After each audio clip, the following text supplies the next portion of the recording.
So let's begin. I know we're running a little bit out of time. We're starting at 2:45 now, and we've got about an hour and 15 minutes for this session. Today we have a very distinguished uh, panel of speakers. Let me just quickly introduce to you the panel here that we have.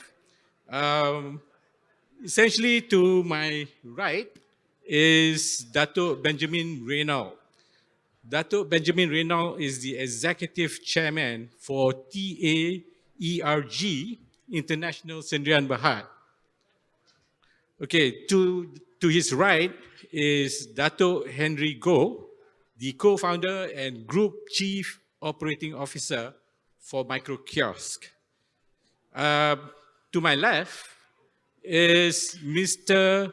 Albert Ung, who is the UNESCO ESBN Executive Council member and Green Economy Chair, founder and president of World Green Organization, ASEAN Economic Club co-chair.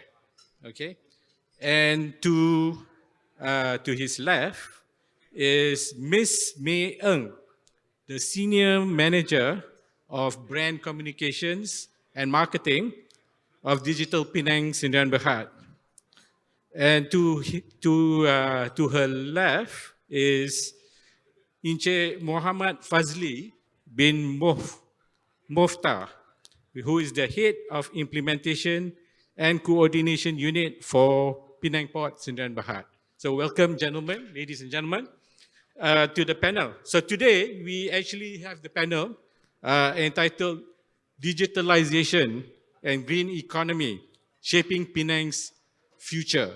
Okay, so I think we've had a pretty interesting session today, and we've had some very interesting speakers in the earlier side of things. So let's begin by maybe trying to ask our panel, um, in your view, Dato, what is the state of digitalization for us in Penang? And at the end of the day, I think the question that we are asked from the panel is, how do you future-proof Penang for our future? Okay, so please share with us.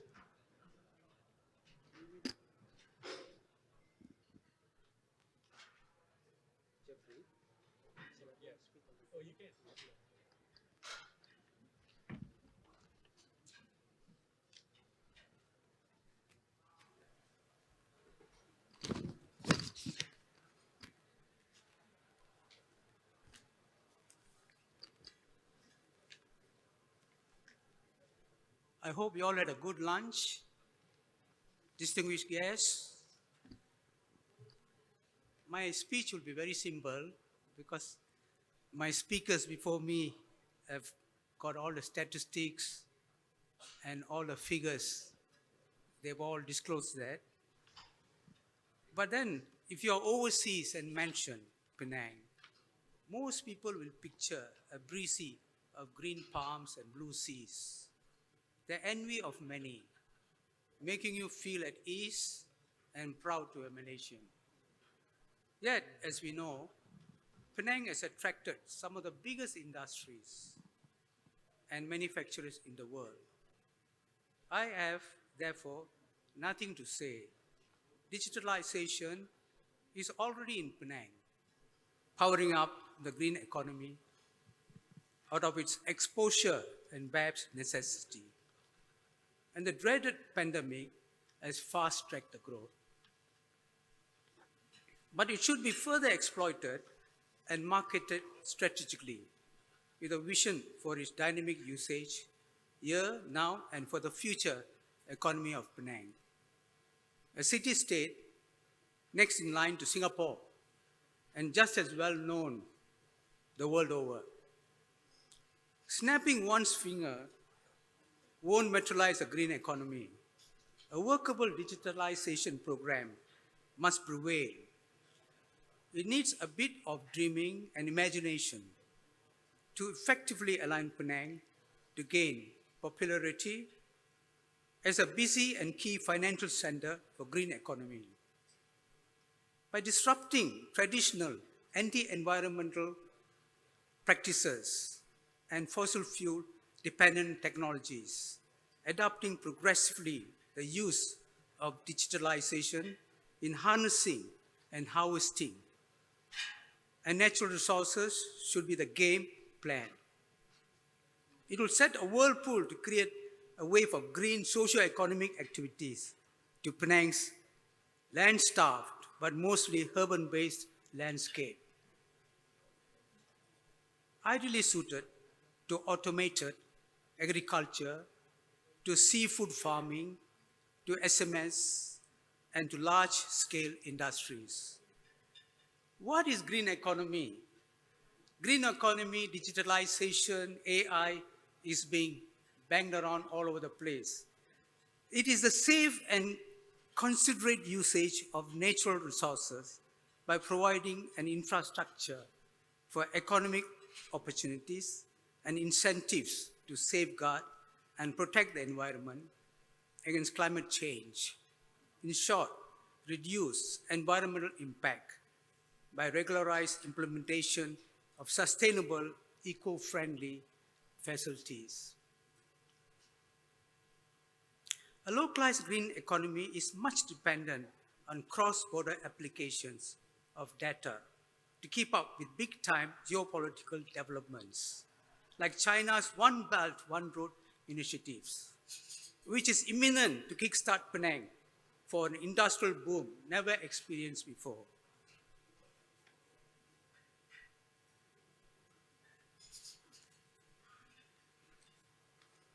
But most importantly, Penang must be ready to seize the moment.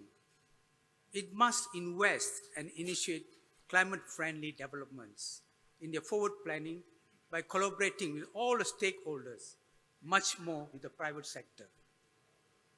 Penang's collateral is its captivating environment. Splash it to your advantage. Let the natural surroundings work its way at bringing forth the best in digitalization and AI technology. Go on to retrofit, preserve, or recreate the glorious and colorful stories of the past.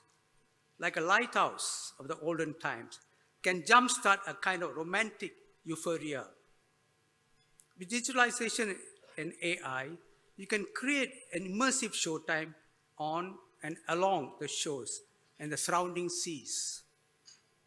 Such virtual reality shows are a great way of showcasing Penang's homegrown green economy. From digitally accessible accommodation to food stalls, pubs, and restaurants, and to the easy availability of local mixed travel facilities. Green economic's biggest advantage is equitable business opportunities with domestic multi-income basket. Remember too, Penang's economy freely flourished before the era of internet and mobile phone. Its diversified cultural heritage was electrifying the economy. Then, hard currency and 555 notebook was the infrastructure of commerce and trade. But then, with economic modernization, a breakthrough happened. With computerization and ongoing softwares, overlooping with such speed to replace obsolete ones, traditional commerce was culturally transformed to depend on technology. While we keep moving constantly to catch up with the latest technology, Silicon Valley was keeping up with us too, because they have the database to their advantage. But one remarkable achievement stood out: digitalization. It became an important milestone for green economy. I foresee that Penang will shortly join the membership of great cities of the world as Penangites interact to the ease of cashless technology, bringing about positive understanding of green economy to the man on the street. Now, all one need, and I've seen this and I was told also, is a handphone. I was told in China, even beggars are begging with handphones. All we have to do is write and press the arrow on our phone for the recipient to receive and act accordingly. With digitalization infrastructure, Penang economic activities will swing into another dynamic level. Banking and similar financial institutions, including credit information agencies, will relegate into sunset industries if they don't keep innovative ideas forthcoming.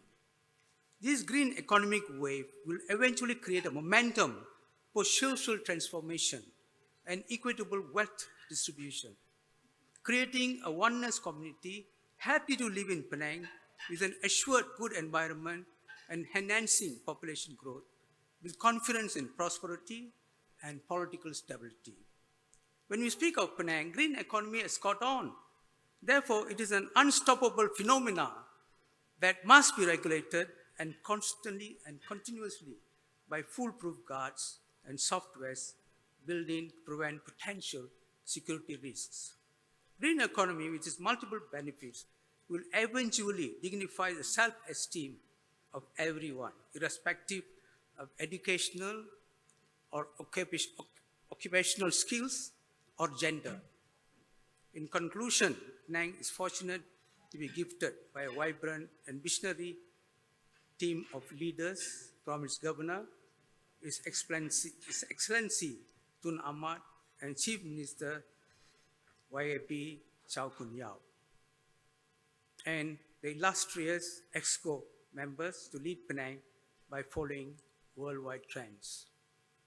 Penang's future will be, rest assured, to hit the top of the list as one of the green financial hubs strategically located to attract prominent Silicon Valley investors to regionalize in Penang,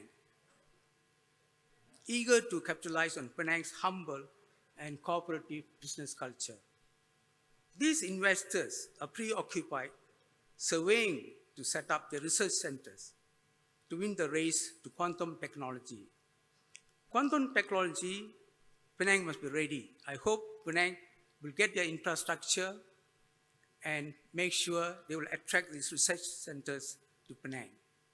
Thank you so much to KCI for organizing this seminar, which is very important at this time of changes in the world. And I congratulate them, especially President of KCI, Tan Sri Michael Yeo.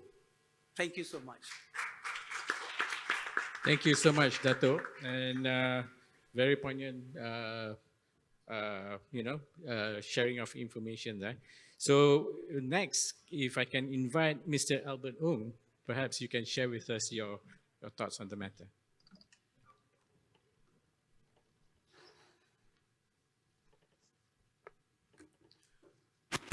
Dear friends, thank you for attending this session.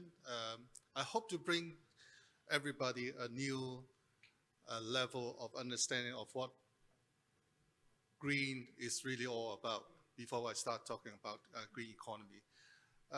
In UN, actually, we now redefine the word green in a different way. You know, we have a new meaning for green. If we do good things, the right things with kindness and with moral ethics, this is already green. So this is more than environmental friendly. And this is the new definition of our task force, the Green Economy Task Force at the UN SCAP, Sustainable Business Network, are promoting. Because we thought like we need everybody, no matter where you are, from which country or which city or which village. Actually, you are already connected to the world through the internet. So now we have the 5G or even 6Gs are coming. So we talk about the high level issue or attitude of changing the overall mindset of many. You know, what we are talking about is the green mindset. The green mindset is about responsibility. You know, we know, I think a lot of people understand what's happening in the UN, that we have upheld the Universal Declaration of Rights. But actually what we are lacking of is another element, which is responsibilities. So we are talking about rights and responsibility nowadays. So in the green economy, or even in a green economic zone that we are now proposing worldwide, we are advocating, this kind of attitude and this kind of policy framework that are going to be launched in the Asia Pacific. In fact, the UN ESCAP has already accepted a new policy or a new proposal called the Asia Pacific Green Deal. As most of our friends understand, there are European Green Deals in Europe. There are North American new Green Deals in North America, but in Asia Pacific, we don't have it. But last year, in May of last year, the UN ESCAP has adopted this Asia Pacific Green Deal. So we will be launching that in this year in a big way, but we have already started to do this program by launching the Asia Pacific Green Deal for Business Declaration, so that people can understand. So we are now doing a website, a comprehensive one, so that people can also understand, and all countries in the Asia Pacific to participate. So this is one of a very big breakthrough for the UN Asia Pacific, to work together with all countries in a different way. So people may ask, what is the difference between the European Green Deal or the North American Green Deal with the Asia Pacific Green Deal? But very simple explanation. We are based on Asian values. Okay, Asian values is about life above everything. So it is about economic growth, but unlike other regions, so they have different priorities. So because of that, we have the same values, traditional values of familyhood that we are talking about. This morning, our governors and also our speakers are talking about family values. And this is, I think, one of the very precious things that are happening in Penang. Actually, I came back a few days ago when I do a lot of research work and spoke to a lot of people.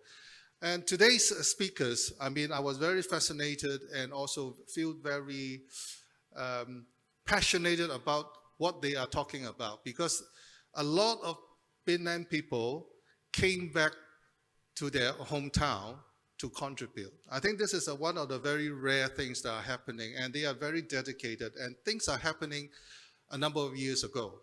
So with these passionate, Penang local inhabitants, certainly I believe that this is one of the very important elements for a place to develop further. And certainly with their international experience and exposure, they can certainly also contribute. So what I'm trying to say at the last comment I would like to make is, like, the world is changing drastically, but actually the world is now the globalization is irreversible. Why? Because as we all in the business sector or the social community, we knew that all the new policy or standards or certification or measurements are going towards one single direction, that is with global standards. Okay, so you will not, probably in 10 years time or whatever, 10, 15 years time, all the standards that we are talking about from the EU, from North America, or even from Japan or other places, we will have these global standards, which we all have to abide to it. So I think the internet has given us a breakthrough of giving, shortening the time, and also the knowledge sharing that can accentuate it, among all countries. So I think we have to grab this opportunity, because the post-pandemic era is about reviving your economy.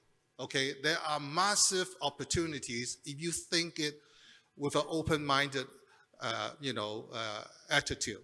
So this is my sharing to you, and I hope I can answer some more questions later on. Thank you. Thank you so much, Albert, for your thoughts on this. Next, I will invite an entrepreneur who has been out, in the field for many years, together with his brothers, I'm told.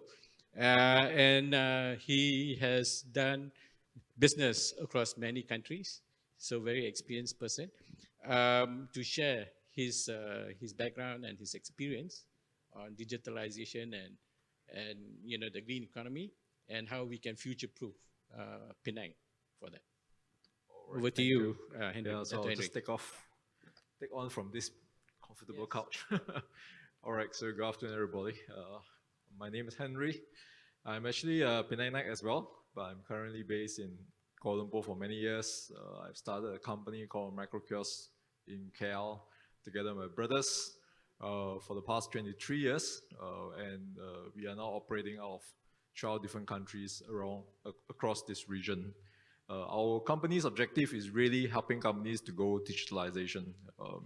And obviously, through digitalization, the ultimate goal, obviously, to also go into helping them towards the green economy on a larger scale, ESG, in the perspective of the products that we can provide or services that we can provide that help them to do that. So it's always nice to be speaking in Penang because myself is a Penang, but I also think is that Penang has a lot of potential that we must not lose that kind of opportunity. I'm told that 1 in every 10 devices, electronic devices or electronic equipments around the world comes from Penang. Somehow, we have parts from Penang. It's something that I'm truly proud of, and I think it's something that we should continue to harness. However, obviously, we do face a lot of, especially as I talk to many companies or even associations around this region, we do face a lot of competition coming from, say, for example, nonetheless, places like Vietnam. We used to be competing with Singapore. I think now the new competition is really Vietnam. I just got back about two days ago from Saigon, and the kind of energy and number of people in Vietnam is really inspiring, and I really think they are going to be a good competitor for us.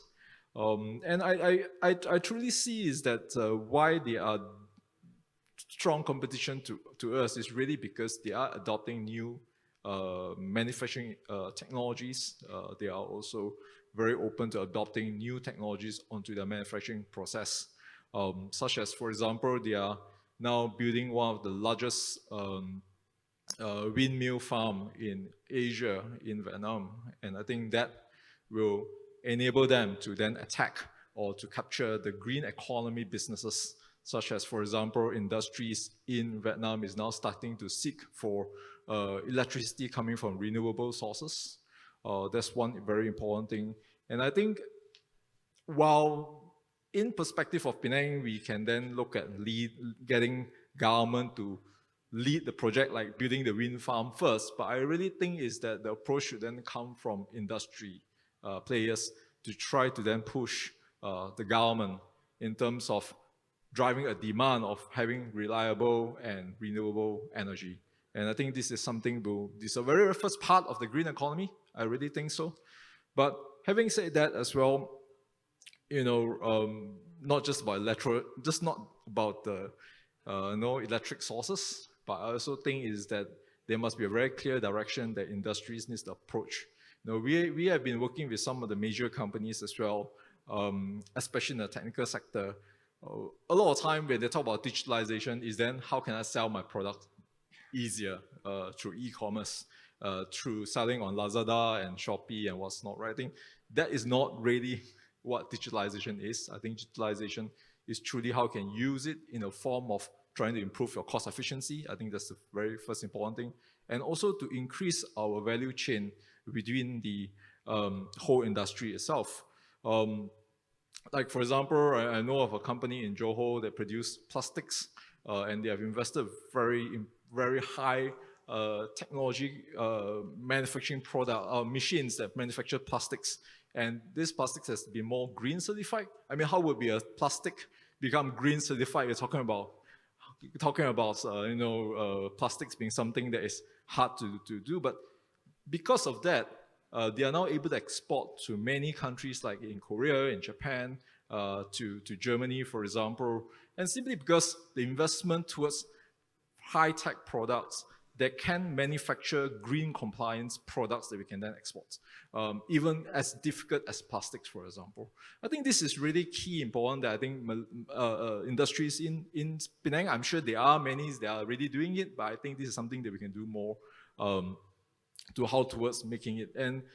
And for me, I see that there are a lot of companies, I mean, not just my company, but generally many companies can assist and to try to move industries towards this direction of digitalization and obviously to leverage on the green economy perspective. I mean, as MACROKIOSK, we do also champion to our people or to even to our customers that the green economy is a once in a lifetime opportunity. It's a revolution in the sense that we can allow country like us or manufacturing hub like us to actually go up the level where we can finally sell higher value products. This is something that is not about cost anymore. People are paying more simply because they want to be more ESG. They want to be more green. And I think that is very, very important towards something that Penang companies should really leverage on for us to actually now make more money, better margins, and to go up the value chain.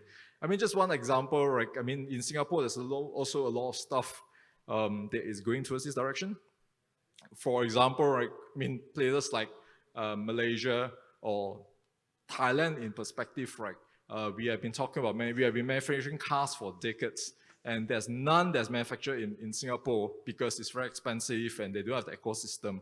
However, the first plant for manufacturing is a company called Hyundai that's going to manufacture all their electric vehicles mostly in Singapore. Why they do that is because Singapore can provide them that kind of green thing that can ensure that they comply to green and they can start to sell electric cars in a very green way. And people are paying more for electric cars for that sense. So what I'm trying to say is that we adopt green technology or to try to make our products and services more green and to leverage on the green industry is actually a very profitable thing because people are paying for it. And I think this is something that we should leverage on rather than something that, you know, we always try to sell things cheaper in order to capture the market. No, we should now start to sell more at a higher price in an industry that is booming like the green economy. So yeah, that's all I want to share today. Yeah, thank you. Thank you so much, Dato. Thank you. And so you're saying that we more can be done and more coordinated manner is what you also saying. Yeah, I think so. Yeah. But I also think that it shouldn't be just driven by government. It's really driven by the industry. Everybody needs to. Yeah, and I think that would be a more impactful. Yeah. Okay, thank you.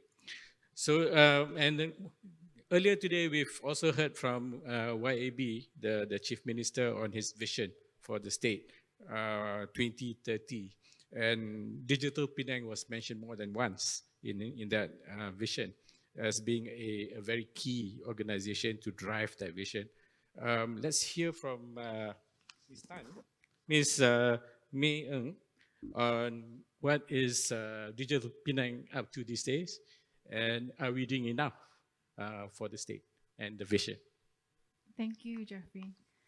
Right, so Digital Penang, just for everyone's information, we are a government agency, and our role really is to drive digital transformation efforts for the state. How we can accelerate the digital economy for the state, and this is all in line with the Penang 2030 vision. And in the master plan, there are 4 key pillars that we are looking at. So number 1, which is governance, and being a government agency, that's where, you know, we would be looking into policies if we are talking about, you know, digital and green economy. So while we work with private partners, where the policy needs to come in place, the implementation, our role, that's where we come into play. Secondly, infrastructure. So when we're talking about going digital and technology, infrastructure is really important for any business or SME to go digital. If they don't have the right tools to go digital, you know, then we, as organizations and SMEs, I think it's something that we need to think about. Does the organization have the right tools to empower the people and enable them to do what they do. And of course, I guess most of you would know 5G is already in Penang. Yeah, so hope it's a good start. Thirdly, economy. So when we talk about economy, some of the stakeholders that we work very closely with would be federal agencies like MDEC, Meranti, Cradle, and so forth. So what kind of initiatives we're looking at, right, when we work with them? Our focus is mainly to support, enable the tech startup ecosystem in Penang. And there are a lot of tech startups in Penang. As YB Halim mentioned, we have about 100 now. Our goal is to enable, and perhaps by 2030, we have 500 tech startups by then that are, still surviving, that is. Yeah, so at Digital Penang, there are several programs that we have in place, very much to engage the tech startup ecosystem. We have, green tech startups, fintech, agri-tech, and what we see, most of the focus areas would be IoT and blockchain. So we want to further broaden the tech focus areas, the tech verticals. At the same time, how we can encourage entrepreneurship among university students from young. So we work with the local universities as well in Penang. We have programs, incentive programs, whereby they can also have their students be part of our Founders Great Seed program, a cohort for pre-accelerators. What ideas do they have at the very ideation stage? So we don't really focus on the growth stage, such as, exabytes, PictoChart, EasyParser, and so forth. So it's more of the early stage tech startups that we look into, and providing them mentor access, money access, and more importantly, market access. Hence, that's why we work with the federal agencies and private companies. Recently, we also had a MOU with Founder Institute. They're one of the global accelerators in the world, right? And they've also funded $1 billion over to some of the tech startups in the world. And last but not least, which is community. So technology and digital is moving so quickly. We do not want people to get left behind. Hence, we do provide basic technology classes to adults and senior citizens. We do not, like they say, no one gets left behind, or how Liverpool would say, you never walk alone. So we will walk together with them. We have actually employed part-time coaches, creating jobs during the pandemic, and this is still ongoing. We work together with other ADONs as well on these initiatives, trying to reach the rural areas, not just the urban area in Penang. Yeah, so digital governance, infrastructure, economy, and community. Thank you. Thank you so much. So last but not least, Cik Fadzly, being someone from the Penang port and with many years of experience with the port industry, can you share with us some of your success stories and case studies from your experience? Okay, thank you, Mr. Moderator, and very good afternoon, all the audience. So, who's don't know me? I'm Fadzly Moftar. I have around 20 years in port industry, and just recently joined Penang to make Penang more prosper, I guess, in 2018. So talking about the digitalization is one of the thing very related to my experience. Some sort like what we do in Penang Port to embrace or to use digitalization is in the early stage before COVID. What we do is to digitalize our booking system. What I mean by booking system is, you just imagine in our port, we have more than 100 operators working every shift. So previously, how we do booking or we do manning is using the logbook. So the first day I'm stepping in the Penang port, I quite surprised because the logbook still being used uh, during that time. So uh, that is quite irritating for me. And when I ask for the senior guys or senior people, that they say is, so this is how we used to do it. So means that this kind of since the beginning of Penang Port, so we do booking by operational booking by book. So as a newcomers, right, to influence people to change from physical logbook to the Excel itself is quite challenges in that time. But anyway, lucky we do that. I'm joined in 2018, quarter 4, and we make to change that around quarter 1, 2019. And if you guys remember, 2019, quarter 4, there is COVID hit. So that is just nice, which is by not having the logbook, people just can see the booking via smartphone and also kind of see from far distance. So what the benefit is that is people no longer required to crowded in one resource management office to see their own booking at that book. After that, then you just imagine 20 years using the same process, but then we change this around 1 month, and then COVID hit, then people just realize, oh, it's supposed to do better, right? So moving forward from that, I like to relate this to education on digitalization itself. So how to study? See, when we have a data or when we have a input on our job, especially in Penang Port, we have a lot of data. So the only problem is what to do with that data. So what with that data, right? So then we plan to have one guy or one girl to be a data analyst. So just guess what? While we want the data analyst is more on people who expert on, not so expert, kind of intermediate in Excel. So where we should find the data analyst? So should be in the university, right?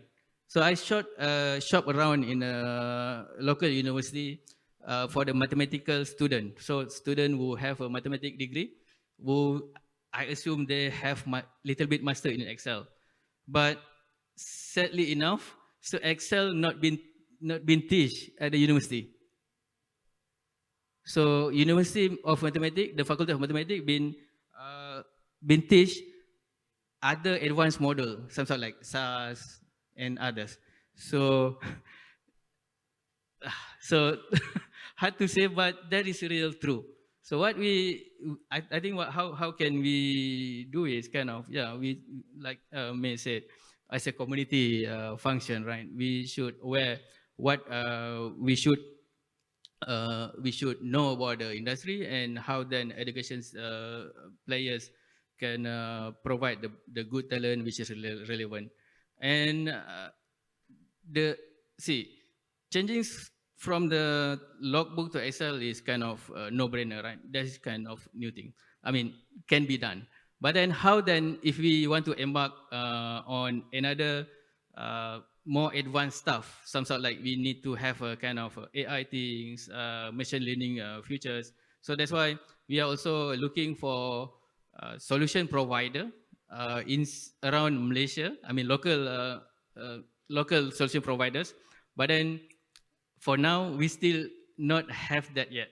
So if that is in audience, you guys have a kind of digital solution, then we can do further discuss. So what we do is, for the first one, I think this is last example, I think such a story can say.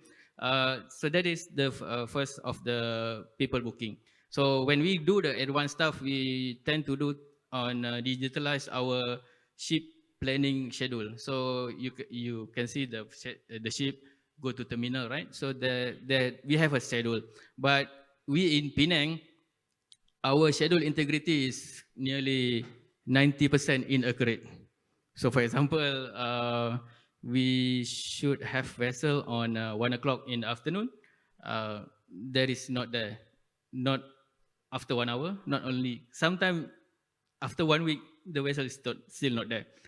What is the issue is, of course, the communication is not been there or been accurate. So what we do, we bought one digital solution, which AI predictor. So for example, a vessel want to came to Penang port from Singapore or maybe from Vietnam. So we can more likely better predict on what is the ETA. So why is most important? Because of when we can better prediction of vessel arrival, so that will benefit the haulier company, which is send us the container, and also the industry player when to shift their container in the right time and not required to pay more on cost. So I think that's little bit digital, great digital story.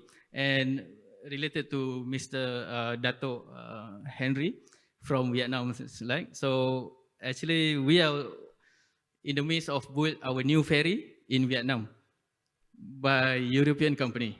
So when my colleague go to Vietnam for the site visit, right, what they said is, wow, Vietnam is kind of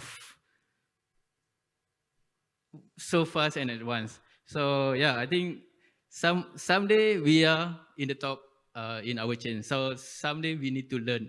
So having said that, we need to always continuous learning, and we always open to our mind to embark new thing, new technology, especially on digitalization. Thank you. Thank you, Cik Fadzly. Thank you, Cik Fadzly. Okay, so at this point, I would like to invite questions from the floor, if there's any. Is there any questions from the floor? Otherwise, I'm just going to start off by asking the panel. It's an open question. I think we've heard a wide range of points from our panel speakers, but I'm reminded that the objective of this panel session is to future-proof Penang. So, can you please, panelists, address what you think is the top inhibitor for us to achieve, our objective to future-proof Penang for either digitalization or the green economy? Maybe we can start with Dato Henry. Yes, thanks. I mean, it's good. Yeah, Vietnam is really fast, but I think that the key point that I also believe Penang is also very fast. Sometimes I'm just very critical, but then sometimes critical improve us more. But nevertheless, is that I think the very important project of Penang is really the ecosystem that we have here. And I think this is something that we should really emphasize on how to future-proof this ecosystem. And this ecosystem is the new commodity that Penang has. And I think this is something that, well, there's a lot of things that needs to be done. There's no one specific area, I believe, but I think the ecosystem that there's really in Penang, especially in the E&E sector, needs to be enhanced and future-proof on that area. Dato Benjamin, any thoughts?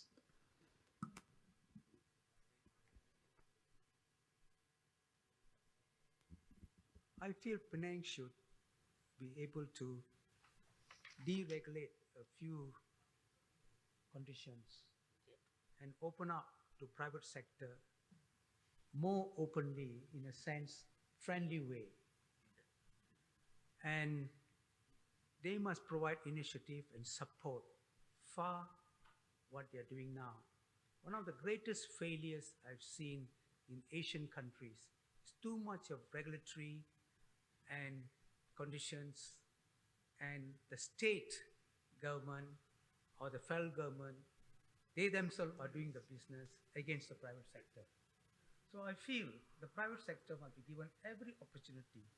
It must be open, and provide, the government must provide the support, and the state government must be able to have a two-way communication to make each private company, respective of who they are, whether they're small or big, into a successful story, and also bring them forward for international connections. I think that's the way to go forward. Other than inviting international companies to come here, without transfer of technology, without two-way communications with the local parties and whatever the workers working there, without training and bringing in more workers, bringing in cheap labor will not do any good for the state. That's my opinion. Thank you so much, Dato. Yeah, I think we should applaud Dato on that. What about you, Mr. Albert? Do you have any thoughts? Thank you, Jeffrey. I think I just share my earlier views with you. I think I was very surprised of what the Penang government and the business sector community have been doing in the past decades. So I think I see the potential and certainly the strength and grounds that the community has built in the past years. So what I see is that the government and the people in Penang know what they are doing and what they are up to. So you know your objective, you know your purpose, why you are doing all these things is because those are the fundamentals. And also, frankly speaking, the things that everything has been done in the past is actually a foundation for green economy development. So for me, as a man who has been doing, working in this area for over 4 decades, I see the potential, really the potential, because you have the green mindset. But also one of the things about the green economy, I hope everybody can also understand that we are talking about a policy framework, but actually you're talking about a new business model. A business model where you make money, but at the same time you contribute not only to your own community, but also to the whole world. And this is the word, what Greens is all about. It's not about yourself. As a global citizen, what can you do other than just about, talking about a Penang, citizen? So I think there are things that a lot of systems, the program has been carried out in Penang, especially I think for the ESG that the business community has been talking about in the past years. Actually the ESG for the UN, actually we are doing what we are doing is to integrate ESG with the 70 sustainable business development goals. So there's a lot of things that are happening, and we are now reviving and also reshuffling all these meaningful things together and make a very simple story, a green story to tell. So Penang has that quality. And this is what I believe, and the future of Penang, I am very optimistic and have faith in it. Thank you. Thank you very much, Mr. Albert. Perhaps, May, you can add to that? Yeah. Yeah, so we're talking about future-proof, right? And with, COVID-19 that hit us, I don't know whether if it really is that future-proof. And especially coming from a government agency and the objectives and goals that we're trying to achieve, it's definitely going to be challenging, but we see a lot of opportunities that can be worked with. And I think it has been reiterated many times by the speakers here today and even Chief Minister. Public-private partnerships. That is something that's really important. We are trying also, as a government agency, we are more than happy to work together with tech companies, private companies, SMEs, in order to materialize this digital transformation journey. And it's not going to be easy. But I see with technology, right, with AI, blockchain, this can actually enable and future-proof the future of Penang. Why and how? Just my opinion, because with AI, if we are able to read all the data that we have, right? Like what said just now, because data is there, held by maybe different departments within an organization. So if we are able to consolidate that, that can actually help the organization create an integrated business model that is digital. Better understand the customer's needs, provide better customer experience, and with that, decision making can be much more simplified. Cost efficiency. So there is definitely a lot of power when it comes to technology to reduce potential challenges by just reading the data before then, the final decision making, whether can the computer do it, can AI do it, before it reaches to a final human touch, for example. But this is also something that I think some people would also be challenged. Will their jobs be, still relevant? And I think we need to also remember to upskill employees or talents within the organization, and also to reskill in order to keep up with the ever evolving digital era. Thank you. Thank you, May. I'm the optimist in me thinks that, perhaps we will pull through irregardless of the trend. Chair Fadzly, maybe you have some thoughts on how to future-proof the state. Oh, yeah, well, thank you. Echoing what May just said, and also the rest of the speakers just now, then the biggest question is, what is the future proof of digitalization, right? I would say this, see this on a different perspective, little bit. Eventually, why we as a community, whether we are government agency, whether we are businessmen, or whether we are factory, why we little bit not very fast move is just because of we not fully utilize what we have. What I mean by that is we have a lot of data, but we not really look in our data and to plot out the trend and use that for us to make a better decision. So when we are not doing that, the impact is we will be do the same and same and same inefficient decision. So that is kind of time consuming, right? Because we can't claim our time back. So what I see is with this digital, of course, AI or machine learning, something like that will be very great or bombastic words, which is great to explore. But I just take example on the case from the logbook to the Excel. So what is the benefit on that? So in our experience in port, for the clerk or for the man who do the booking system by logbook is took around 4 hours to complete it. Then when we change to the Excel, this can be done in less than 20 minutes. So we are not saying the same man can be replaced by Excel, but we can have a same person do same job with more efficient, and then what he can do, we can reassign him to do another high value job. So let's say if we have the manpower, of course we talk a lot about talent shortage just now, right, in the morning. So we always hope the government agency or the education industry to cope up with that.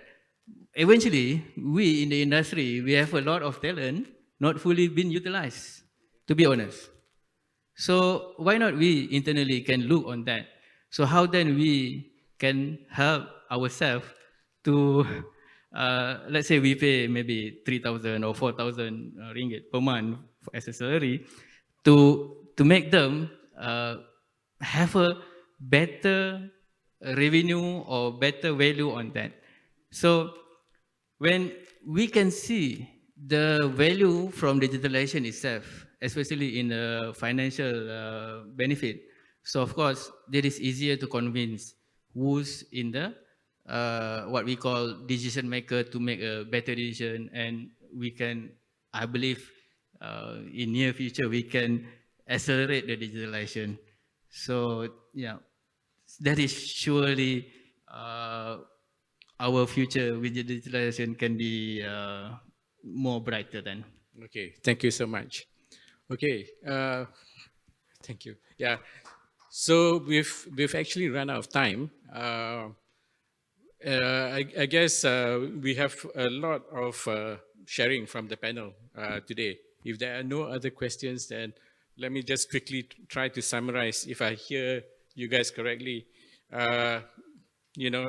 Henry was saying, let's work on the ecosystem. Let's do more with each other and collaborate and work together.